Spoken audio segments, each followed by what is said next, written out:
Hello and welcome to the MAC weather page for this Friday, October 12th. And we're going to see a lot of clouds like these here over the next 7 days. Later Saturday and Tuesday right now look like the days where we'll see the most sunshine. But other than that, it's going to be quite cold with highs today in the 40s, lots of clouds. And we'll see a good chance of frost as we clear out tonight. But we may also pick up some showers here later this afternoon and tonight. They'll be quite minimal as far as the amounts. And really over the next 7 days, most areas will see less than 1/4 of an inch of rainfall. Many areas may see less than 1/10 of an inch. So again, although we have about 3 shots of rain here over the next 7 days, again, they'll be very minor as it looks right now. So we should have really much better conditions for farmers to get back out in the fields. Again, lots of 40s to low 50s for highs, lots of lows in the 30s here over the next 7 days. Our normal high is 62, the normal low is 40. And if we look at yesterday across the area, we had a high of 68 here in Breckenridge, a low of 44, just a trace of some sprinkles or drizzle here over the last 24 hours. And if we look at sunrise this morning at 7:48, it'll set tonight at 7 o'clock, and we have about 11 hours and 11 minutes of daylight. And we see that shrinking each day as we head towards the winter. And this is a view from the Breckenridge Elementary weather network that we put in, weather station over in that area. And you can see some of the temperatures around the area at Lakeview down to 39.3 degrees and 39.4 degrees for the cold spots at Lower Michigan or here in Marlette. And at Breckenridge Elementary School, it's 41.3 degrees this morning.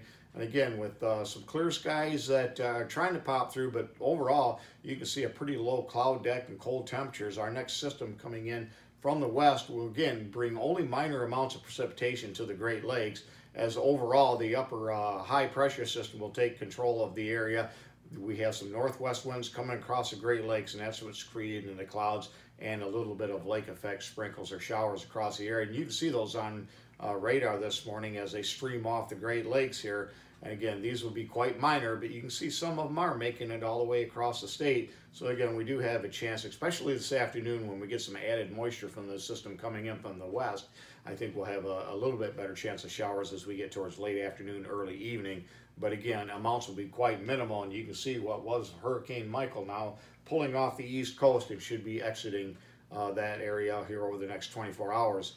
As far as the weather map, overall, a pretty big area of high pressure, but you wouldn't know it with all the cloud cover. And again, that's because we got that cold air coming across the warmer waters of the Great Lakes, and you can see even some mixed in snow as you get further north. And then we put the map into motion. By tomorrow morning, we'll be right under high pressure, and I think with clear skies, we're going to really see our temperatures drop. And again, it should wake up in many areas to a pretty frosty morning as it looks right now.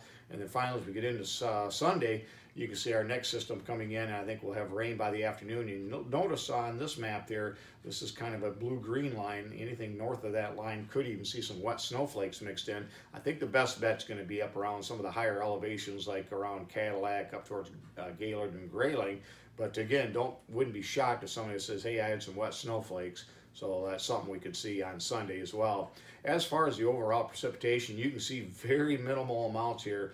Many areas under 1/10 of an inch here over the next 7 days. A little bit more in the southwest part of the state, a little bit more up towards the lake effect areas of northwest lower Michigan and eastern upper Michigan, with some of that lake effect coming in off Lake Superior. But again, for the most part, this is going to be good news for our area farmers, as we should see harvest really crank up in a big way here over the next 3 or 4 days. After we look at the forecast, again, highs today, very cold, only in the mid-40s, and we'll climb up around 52 on tomorrow, but not before we have a very frosty morning tomorrow morning as temperatures drop down into the low to mid-30s. And then we'll see temperatures really in the mid-40s to around 50 over the next 3 days after that, with a pretty good chance of maybe even a pretty good freeze here as we get into Tuesday morning. We see the computer models continuing to lower that forecast for Tuesday morning, was in the mid-30s, and this is a 6-foot temperature forecast. You get down at the surface, we could see temperatures in the upper 20s possibly, again, as we get into Tuesday morning, and we'll see some sunshine. Thanks for stopping by, and have yourself a great day, a great weekend. Bundle up if you're going to football games, and 73s to all.